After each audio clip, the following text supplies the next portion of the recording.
അസ്സലാമു അലൈക്കും വറഹ്മത്തുള്ളാഹി വബറകാതുഹു. എല്ലാ കൊച്ചു കൂട്ടുകാർക്കും ലേൺ അറബിക് വിത്ത് മിന്ന സലം എന്ന യൂട്യൂബ് ചാനലിൻ്റെ പുതിയൊരു വീഡിയോയിലേക്ക് സ്വാഗതം. പ്രിയപ്പെട്ട കുഞ്ഞുങ്ങളെ, നിങ്ങളെല്ലാവരും കഴിഞ്ഞ ക്ലാസ്സുകളെല്ലാം കണ്ടു കഴിഞ്ഞോ? എല്ലാ കാര്യങ്ങളും പഠിച്ചെടുത്തുവല്ലോ.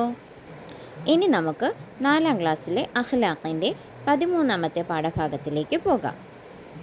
എല്ലാവരും തയ്യാറല്ലേ? ഞാനിടുന്ന വീഡിയോസ് എല്ലാം എല്ലാവർക്കും ഇഷ്ടമാണോ? എല്ലാവർക്കും ഉപകാരപ്പെടുന്നുണ്ടോ? എങ്കിൽ എനിക്ക് വേണ്ടി ഒരു കാര്യം ചെയ്യാമോ? ഇപ്പോൾ തന്നെ ഈ വീഡിയോ ഒന്ന് ലൈക്ക് ചെയ്ത് വെക്കാമോ? ക്ലാസ് കണ്ടതിന് ശേഷം വീഡിയോ ഷെയർ ചെയ്യാനും മറക്കരുത്. ഇനി നമുക്ക് ക്ലാസ്സിലേക്ക് പോയാലോ? നല്ല മക്കളായിട്ട് വീഡിയോ ഫുള്ള് വാച്ച് ചെയ്യുക, നോട്ട്സൊക്കെ എഴുതിയെടുത്ത് പഠിക്കുക. അദ്ദറസു സാലിസു അഷറ അസ്വബർ. പരീക്ഷണങ്ങളെ നേരിടാനുള്ള ഉത്തമ മാർഗമാണ് ക്ഷമ. അക്ഷമ കാണിക്കലും അസഹിഷ്ണുത പ്രകടിപ്പിക്കലും സത്യവിശ്വാസിക്ക് യോജിച്ചതല്ല. ക്ഷമിക്കുന്നവർക്ക് കണക്കില്ലാത്ത പ്രതിഫലം പൂർത്തിയാക്കി നൽകുമെന്ന് ഖുർആനിൽ പ്രഖ്യാപിച്ചിട്ടുണ്ട്. 3 തരം ക്ഷമകൾ പ്രധാനമാണ്. വിപത്തുകളിലും പരീക്ഷണങ്ങളിലും ക്ഷമ പാലിക്കലാണ് ഒന്ന്. നാം നേരിടുന്ന ഏത് പരീക്ഷണവും അള്ളാഹുവിൻ്റെ തീരുമാനപ്രകാരം സംഭവിക്കുന്നതാണ്. രോഗം, ദാരിദ്ര്യം, മറ്റു പ്രയാസങ്ങൾ തുടങ്ങിയവയെല്ലാം അള്ളാഹുവിൻ്റെ വിധിയാണ്. അള്ളാഹുവിൻ്റെ വിധിയിൽ തൃപ്തിപ്പെടുകയും അതിൽ ക്ഷമ പാലിക്കുകയും ചെയ്യണം.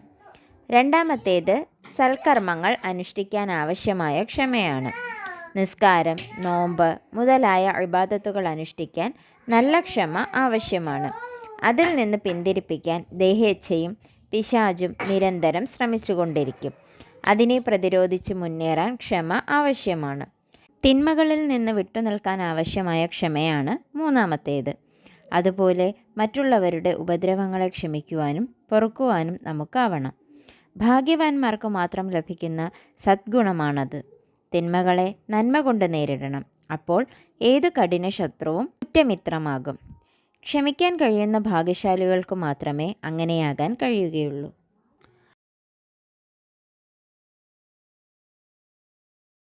ഖാല റസൂലുള്ളാഹി സ്വല്ലല്ലാഹു അലൈഹി വസല്ലം അസ്വബറു നിസ്ഫുൽ ഈമാൻ. നബി സല്ലല്ലാഹു അലൈഹി വസല്ലമ തങ്ങൾ പറഞ്ഞു, ക്ഷമ ഈമാനിൻ്റെ പകുതിയാണ്. ക്ഷമയുള്ളവരാണോ നിങ്ങൾ? മറ്റുള്ളവരുടെ ഉപദ്രവങ്ങളെ തൊട്ട് ക്ഷമിക്കുന്നവരാണോ നിങ്ങൾ? ആണോ? ഒന്ന് ചിന്തിച്ചു നോക്കൂ. വീട്ടിലെ അനിയനോ അനിയത്തിക്കോ ഒക്കെ വേണ്ടിയിട്ട് നിങ്ങൾ ക്ഷമിക്കാറുണ്ടോ? നമുക്ക് വന്നു ചേരേണ്ട സൗഭാഗ്യങ്ങൾ എന്തെങ്കിലും കാരണത്താൽ നീങ്ങിപ്പോകുമ്പോൾ ക്ഷമിക്കാറുണ്ടോ നിങ്ങൾ? അതോ അത് നമ്മളിലേക്ക് വന്നെത്താത്തതിൽ അള്ളാഹുവിനെ കുറ്റപ്പെടുത്തുകയാണോ ചെയ്യുന്നത്?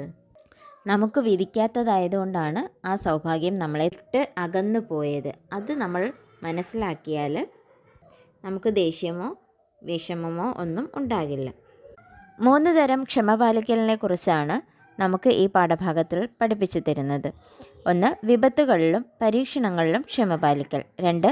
സൽക്കർമ്മങ്ങൾ അനുഷ്ഠിക്കാൻ ആവശ്യമായ ക്ഷമ. 3. തിന്മകളിൽ നിന്ന് വിട്ടുനിൽക്കാൻ ആവശ്യമായ ക്ഷമ. നമുക്ക് നേരെ ഉണ്ടാകുന്ന ആക്രമണങ്ങളിൽ ക്ഷമിക്കാതെ നമ്മൾ തിരിച്ച് അതേപോലെ പ്രതികരിക്കുകയാണെങ്കിൽ നമ്മളും അവരും തമ്മിൽ യാതൊരു വ്യത്യാസവുമില്ലാതെയാകും. പകരം നമ്മളവിടെ ക്ഷമിക്കുകയാണെങ്കിൽ നമുക്ക് തന്നെയാണ് അവസാന വിജയം ഉണ്ടാവുക. രോഗം, ദാരിദ്ര്യം, മറ്റു പ്രയാസങ്ങൾ തുടങ്ങിയവയ്ക്ക് അള്ളാഹുവിൻ്റെ വിധിയാണ്. അങ്ങനെയുള്ള കാര്യങ്ങൾ നമ്മളിലേക്ക് വരുമ്പോൾ നമ്മൾ അള്ളാഹുവിൻ്റെ വിധിയിൽ തൃപ്തിപ്പെടുകയും അതിൽ ക്ഷമ പാലിക്കുകയും ചെയ്യണം.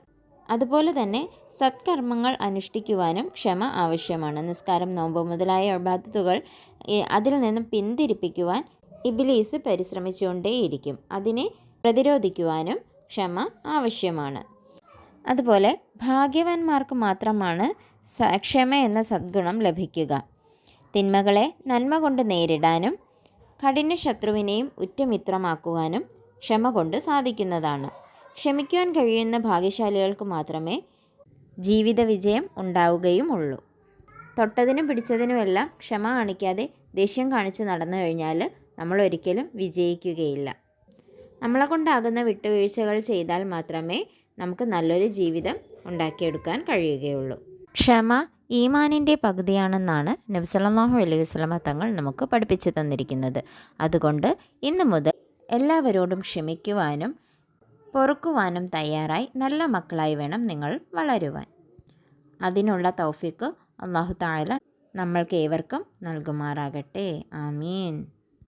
ഇനി നമുക്ക് എക്സസൈസ് നോക്കാം. ഉത്തരം എഴുതുക. 1. പരീക്ഷണങ്ങളെ നേരിടാനുള്ള ഉത്തമ മാർഗം ഏത്? ഉത്തരം: പരീക്ഷണങ്ങളെ നേരിടാനുള്ള ഉത്തമ മാർഗമാണ് ക്ഷമ. 2. ക്ഷമ എത്ര വിഭാഗം ഏതെല്ലാം?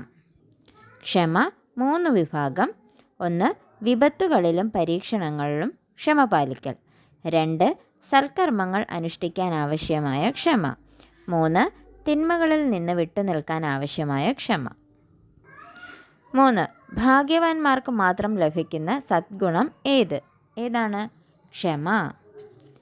2. പൂരിപ്പിക്കുക. 1. ക്ഷമ ഒരു നല്ല ഡാഷ് ആണ്. ക്ഷമ ഒരു നല്ല ഗുണമാണ്. 2. ഇബാദത്തുകൾ അനുഷ്ഠിക്കാൻ ഡാഷ് ആവശ്യമാണ്. ഉത്തരം എന്താണ്? ക്ഷമ. ഇതോടുകൂടി ഇന്നത്തെ നമ്മുടെ ക്ലാസ് അവസാനിക്കുകയാണ്. അപ്പോൾ ഷെയർ ചെയ്യുന്ന കാര്യം മറക്കരുത്. ലൈക്ക് ചെയ്യാൻ മറന്നവർ ഒന്ന് ഓർമ്മപ്പെടുത്തുകയാണ്, ലൈക്ക് ചെയ്യുക.